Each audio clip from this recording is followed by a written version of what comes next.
Bonsoir à toutes et à tous. Pour ceux qui ne me connaissent pas, je m'appelle Petra. D'habitude, je suis plutôt avec les enfants à l'église, donc vous êtes les premiers adultes à qui je vais m'adresser comme ça à l'église, donc merci d'être indulgents. J'ai un peu le trac et le cœur qui bat. Mais comme on a discuté tout à l'heure avec les musiciens, c'est qu'on est tous un peu des enfants de nous, donc ça devrait le faire, et puis voilà. Alors, est-ce qu'il vous est déjà arrivé de chercher quelque chose très très fort? Par exemple, vos clés ou votre téléphone portable oublié quelque part. Vous touchez vos poches, vous ne le sentez pas là, vous vous dites « Aïe, ok, je l'ai mis où ?» Et la panique commence à monter. On se dit « Ok, il faut que je cherche tout de suite parce que c'est un objet, voilà, je ne peux pas rentrer chez moi ou je ne peux pas rappeler quelqu'un. » C'est une préoccupation de l'instant. Et parfois, quand on cherche, on renverse l'appartement, on va dans tous les tiroirs, dans toutes les poches des vestes. Et puis, en fait, on trouve des choses qu'on ne cherchait pas. Des choses qu'on avait oubliées, qu'on avait cherchées il y a quelques mois auparavant. On se dit « Ah, mais super, je cherchais ce truc !» Et puis, en fait, on se met à faire autre chose et on a oublié qu'en fait, on était en train de chercher autre chose. Donc, parfois, on se perd aussi quand on cherche quelque chose. Mais en tout cas, la pression, le stress que ça fait monter en nous, de perdre un objet important, elle est forte. Moi, ça m'arrive, je dois vous avouer, de perdre mon téléphone assez souvent. Et bien sûr, j'ai eu l'astuce de le mettre à un endroit précis et de toujours le remettre à ce même endroit pour ne pas le perdre. Merci Quentin, mon mari.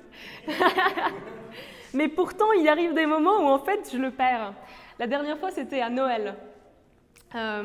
Donc c'était Noël, fête de famille, et puis en fait, je ne le retrouvais plus. Je me suis dit, bon, c'est pas grave, calme, on ne va pas paniquer, il sera à la maison, tu reviens à la maison, tu vas le retrouver. Je reviens à la maison, je ne le trouve pas. Je commence à stresser, je me dis, mais c'est pas possible, il devait être là, Quentin, aide-moi à chercher, s'il te plaît. On commence à ouvrir les tiroirs, les vestes, on cherche partout, on retourne l'appartement dans tous les sens. On ne le trouve pas. Je dis, j'appelle mes beaux-parents que j'ai vus la journée d'avant. Je dis, cherchez s'il vous plaît, cherchez, il faut qu'on le trouve. Puis du coup, on est tous mobilisés autour de cette recherche de portable. Et puis moi, il y a plein de choses qui sont passées dans ma tête. Je me suis dit, mais alors, si je ne l'ai pas perdu, peut-être qu'on me l'a volé. Mais alors maintenant, comment je vais faire? Et du coup, je me suis dit, mais il y a tellement de choses importantes, des souvenirs, des photos, des notes personnelles, des messages. Je ne peux pas perdre ça. Je ne peux pas, il faut que je le retrouve. Mais avec le temps, ça a pris quelques jours. Je me suis dit, est-ce que je dois aller acheter un autre portable? Est-ce que je dois dépenser de l'argent pour l'avoir à nouveau? Il s'est passé plein de choses. Pour ne pas vous tenir trop en haleine, on l'a retrouvé. Il était par terre, enfin bref, on l'a retrouvé. Mais juste ce sentiment de chercher quelque chose de tout son cœur, je trouve qu'il est prenant et qu'on le vit tous. L'histoire biblique que j'aimerais prendre avec vous ce soir, c'est une histoire d'une femme qui cherche quelque chose. C'est une femme qui cherche de tout son cœur une solution à son souci.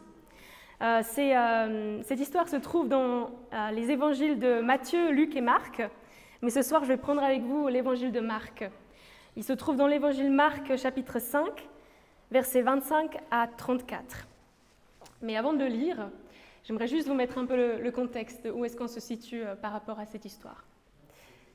Donc, Jésus, il est en train de voyager pour répandre sa nouvelle.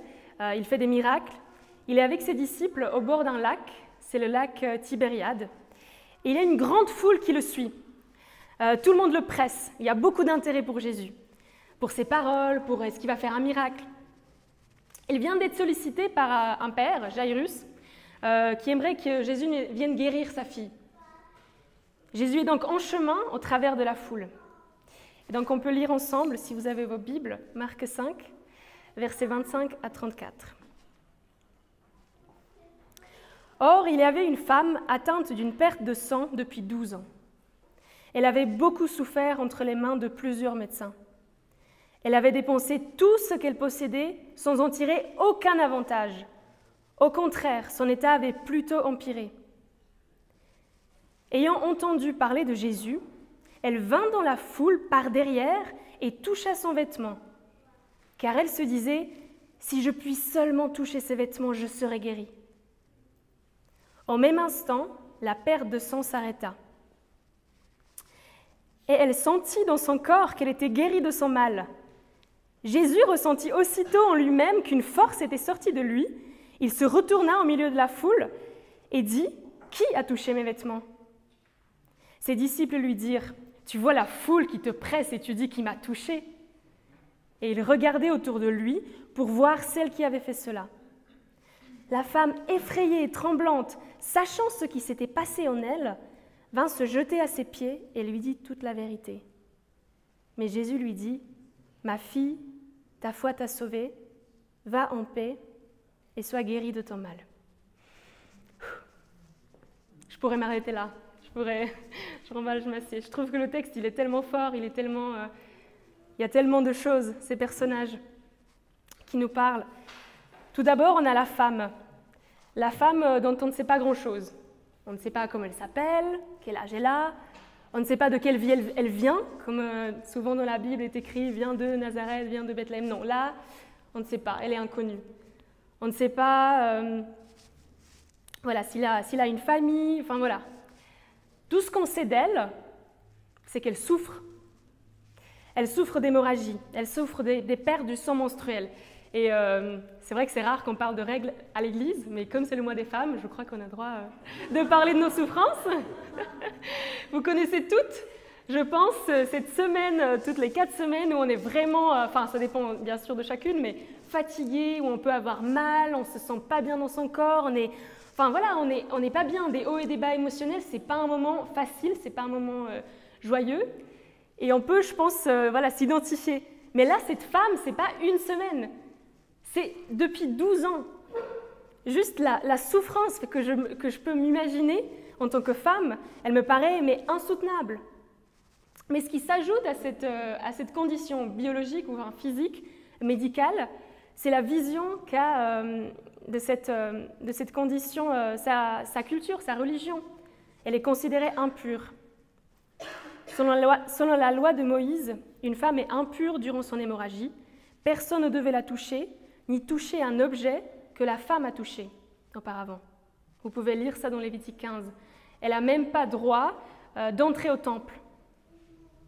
En fait, elle est rejetée de la société, une interdite du toucher humain, un peu à l'image des lépreux.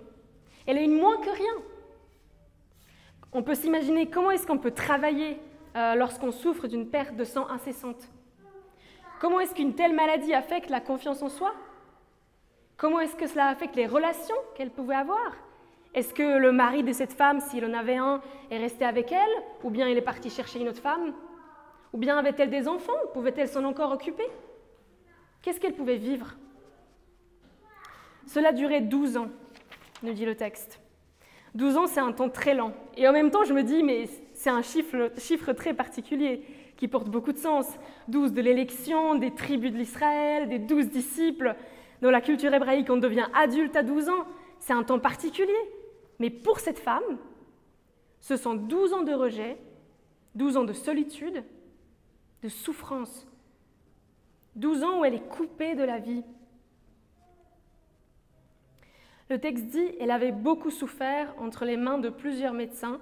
Elle avait dépensé tout ce qu'elle avait sans en tirer aucun avantage. » En fait, elle est active, cette femme. Elle est active et courageuse parce qu'elle recherche des médecins. Elle va essayer de trouver une solution à son problème. Elle a vu plusieurs médecins, elle a donné tout ce qu'elle avait. Elle donne tout, elle cherche désespérément à être guérie de son mal. Mais le pire, c'est que les moyens de ce monde, les spécialistes les plus réputés ou les plus onéreux, n'ont rien pu faire pour elle. Au contraire, son état avait plutôt empiré. Elle continue de saigner, elle souffre de plus en plus. Désespérée, pauvre, elle est toujours malade. Elle semble chercher de toutes ses forces. Et qu'est-ce qu'on cherche, nous?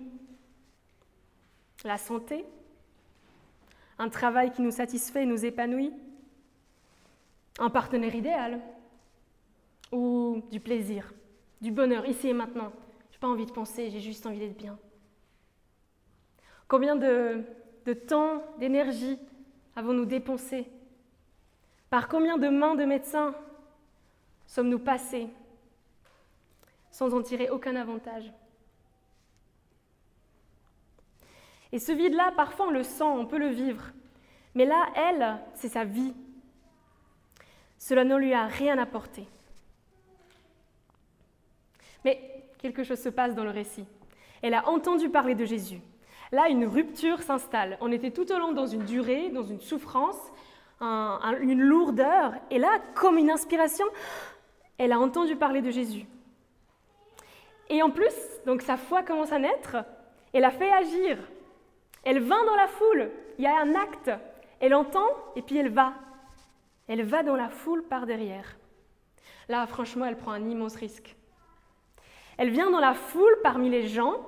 D'après la loi de Moïse, on sait que chaque personne qu'elle a touchée en venant dans la foule a été rendue impure. Si on la découvrait, elle serait lapidée. Elle risquait sa vie. C'est une transgression majeure qui nous explique la stratégie d'anonymat que cette femme a prise pour venir. Elle vient par derrière, prostrée. Et elle touche son vêtement. Car elle se disait, si je puis seulement toucher ses vêtements, alors je serai guérie. Elle paraît avoir une confiance illimitée en la puissance de Jésus. Une foi sans limite qui s'en fiche des interdits sociaux et religieux de l'époque. En tout cas, qui se permet de les franchir. Mais au vu de la loi, c'est une criminelle. Cette femme, sans jamais avoir rencontré Jésus auparavant, croit en sa puissance divine. En quoi il était différent des autres médecins? Elle avait la foi. Elle avait la certitude que Jésus pouvait résoudre son problème. Avons-nous cette foi?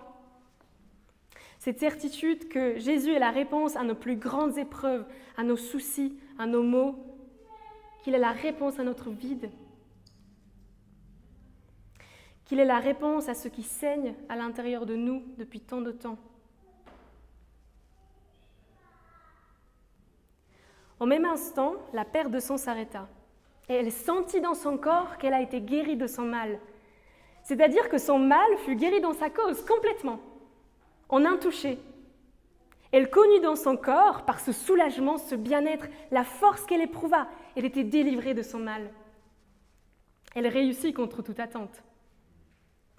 Et ce qui m'impressionne encore plus, c'est que c'est le toucher. Elle sait qu'elle est guérie par le toucher. Elle a senti dans son corps. Ce n'est pas quelque chose de rationnel, c'est vraiment son corps qui sent qu'elle a été guérie. Et Jésus, en miroir, Jésus ressentit aussitôt en lui-même qu'une force était sortie de lui. Lui aussi a senti quelque chose dans son corps. Une force était sortie de lui. Un miracle sans faire exprès? C'est bien une formulation mystérieuse. Et je ne vais pas rentrer dans les détails théologiques ou des élaborations hypothétiques. Mais en tout cas, ce que je trouve, c'est que ça montre sa puissance divine. Il y avait une force en lui, un esprit. Cette puissance qui confirme qu'il est homme et il est Dieu en même temps.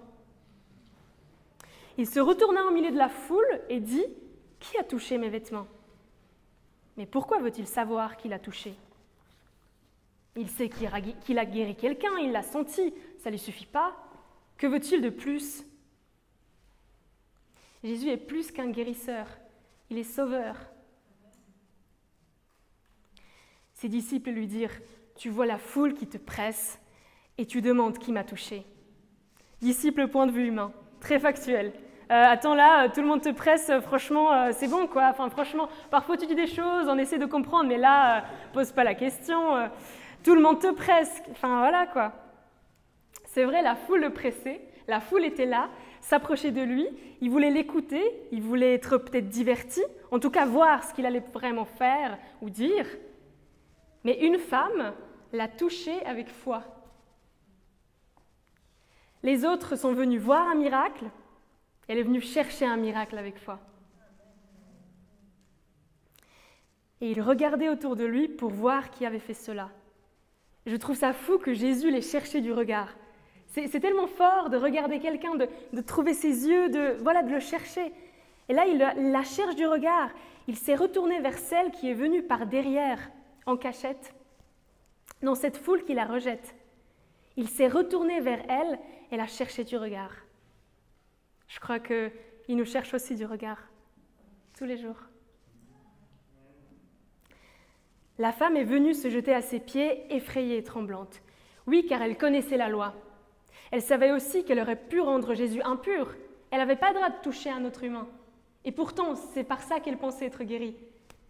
Mais c'est là la vérité qui est juste incroyable. Ce n'est pas nous qui rendons Jésus impur, c'est lui qui nous purifie.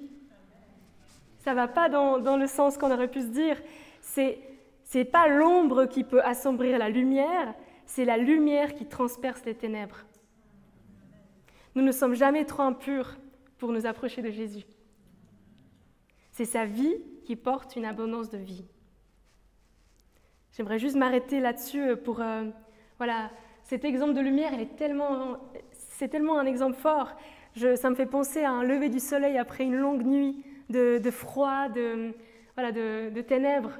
Puis là, la lumière, le soleil se lève dans ce camailleux de vert, de rouge, de orange, de jaune, de bleu, de vert. C'est juste spectaculaire. Et puis en même temps, on se dit, oui, mais quand même, je suis quand même impure, et puis je ne peux pas m'approcher de lui, mais quand on met un parasol, on n'enlève pas de la lumière du soleil. Le soleil, il brille toujours de la même manière. On ne peut pas l'assombrir. Et puis, la force d'une petite allumette qui peut vraiment éclairer toute une cave ou un endroit sombre, c'est juste fou. Un autre exemple personnel, c'est quand on fait les grasses mat. Moi, ça m'arrive parfois pour attraper le sommeil. Et qu'on ferme mal les stores, c'est sûr que même s'il y a une toute petite ouverture, la lumière passe et nous réveille. La force de la lumière, elle est exceptionnelle. On ne peut pas l'assombrir. Alors revenons à la femme. Elle est effrayée et tremblante. Là, pour moi, ça me parle, parce que ça parle des émotions. Comme je suis psy. Et je me dis là, elle a peur à l'intérieur, elle est effrayée, et en même temps, il y a une expression extérieure, elle tremble. Il y a tout son corps, en fait, qui vit cette émotion. C'est tellement fort qu'elle ne peut pas se retenir. Elle sait ce qui s'est passé en elle, et elle vient quand même se jeter aux pieds de Jésus et dit toute la vérité. Quel courage! Elle parle, elle vient à cette lumière, au milieu de toute cette foule. Elle parle de sa souffrance, de son mal. Elle dit sa transgression, mais elle parle surtout de sa foi en Jésus. Si seulement je touchais ne serait-ce que le bord de son vêtement, je serais guérie. Quelle est la réponse de Jésus? Va-t-il la condamner, comme le reste de la société? Va-t-il la rejeter?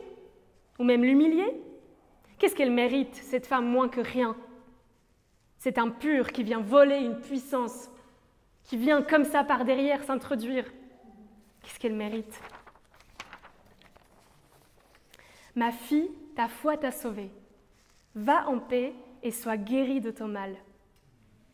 Ma fille, c'est pas anodin pour un tel cas d'exclusion sociale. Là, il l'appelle sienne, il lui donne une appartenance. Et c'est une appartenance non seulement ici et maintenant, mais aussi pour plus tard. Ça veut dire qu'elle est fille de Dieu, donc elle fait partie de la famille éternelle, il y a une promesse de vie éternelle. Ta foi t'a sauvée. Cet acte de foi presque superstitieux, mais sincère. Elle est restaurée dans sa santé, dans sa dignité de femme, dans son rang social et dans son âme. Elle est venue par derrière, anonyme, souffrante. Elle repart par devant, connue par Jésus, guérie et sauvée. Elle est venue dans le désespoir, elle repart dans la paix. Il lui dit « Viens et existe. Ta foi t'a sauvée. » Il la restitue, il la met au centre. Quand j'ai préparé ce message, j'ai lu un commentaire qui m'a touchée et j'aimerais vous partager ce qu'il dit. Il dit que ces mots de Jésus, ça pourrait être aussi ainsi. Tu as eu tort aux yeux des hommes, mais tu as eu raison aux yeux de Dieu. Ce Dieu devant qui il n'y a plus ni esclave, ni libre, ni homme, ni femme, ni pur, ni impur, seulement des enfants de Dieu, rien que des enfants de Dieu. Ce n'est pas une annulation de nos différences, mais c'est une acceptation, un accueil inconditionnel de qui nous sommes. Et ce texte me fait aussi penser à une phrase célèbre de Jésus, quand il dit plus loin dans l'Évangile, « Qui veut sauver sa vie la perdra, mais celui qui veut perdre sa vie pour moi la retrouvera. » Oui, parce que cette femme, elle a essayé de sauver sa vie, elle a donné tout ce qu'elle possédait, et rien ne s'est arrangé. Elle a osé mettre sa vie entre les mains de Jésus. Elle a été guérie, sauvée. Comme cette femme hémorragique, Jésus a aussi été rejeté par son milieu. Comme cette femme qui a beaucoup souffert dans les mains des médecins, Jésus a aussi beaucoup souffert dans les mains de ses bourreaux. Comme cette femme hémorragique, Jésus a aussi versé son sang, cloué sur une croix. Jésus nous rejoint dans nos souffrances. Il est le Sauveur qui a vaincu nos souffrances. Alors il me reste une question. Est-ce que moi j'ai cette foi? Cette femme de foi qui a franchi les obstacles, qui a cru, est-ce que moi j'ai cette foi? Si c'est la première fois que vous entendez parler de Jésus, ou si peut-être vous avez beaucoup entendu parler de lui, mais que vous sentez que vous ne l'avez peut-être pas vraiment rencontré, alors j'aimerais juste vous dire, osez. Osez prendre le courage que cette femme avait. Osez d'aller à sa rencontre. Qu'est-ce qui pourrait se passer? Cette femme, elle a été transformée, restaurée. Essayez de faire le pas. Et si vous avez déjà rencontré Jésus, est-ce que vous vous sentez plutôt dans la foule, peut-être à l'église, à écouter les paroles de Jésus, voilà, à se dire oui, je crois ça en ça, c'est ma manière de vivre, mais voilà, je suis là, un peu passif peut-être. Moi, je me reconnais dans cette foule. Je me dis que beaucoup de fois, en fait, je vis des choses très fortes à l'église, puis la semaine, c'est tout autre chose. Et je me dis souvent, mais qu'est-ce que je cherche? Est-ce que j'ai cette conviction de vouloir de tout cœur m'approcher de Jésus? Comme cette femme, si je pouvais seulement toucher son vêtement et je serais guérie. Je crois en Jésus. J'aimerais pouvoir me satisfaire de ce qu'il me propose. J'aimerais me tourner vers lui pour être heureuse, guérie et sauvée. Et pourtant, dans mon quotidien, il y a des moments où je suis happée par tout ce que je peux voir autour de moi, le travail qui me préoccupe, par juste envie de se poser et arrêter de penser, parce que franchement, il se passe trop de trucs dans ce monde. Juste être tranquille. Et puis je vais beaucoup sur les réseaux, et puis je vois des habits magnifiques, je vois des bijoux éclatants, je vois des voyages, et je me dis « Ouais, j'ai envie de ça. Ouais, j'ai envie d'avoir des merveilleuses photos à la plage. J'ai envie d'avoir les plus beaux habits, il m'en faut plus. Ouais. » Ça peut faire rire, mais moi, je me suis rendu compte avec ce message que parfois, ce que je cherchais, c'était souvent en quoi je ne croyais pas. Et je me retrouvais dans une convoitise. Ou bien que je ne croyais pas que Dieu pouvait vraiment répondre à tout ce que je voulais. Je me perdais. Alors ce texte, il m'appelle, et j'aimerais vous lancer cet appel aussi. Dans cette foule, beaucoup sont venus pour rencontrer Jésus, écouter, mais une seule l'a touché, vraiment, celle qui s'est approchée avec foi. Alors je nous souhaite qu'on puisse venir à sa rencontre vraiment, qu'on puisse le toucher et surtout se laisser toucher par lui. Amen.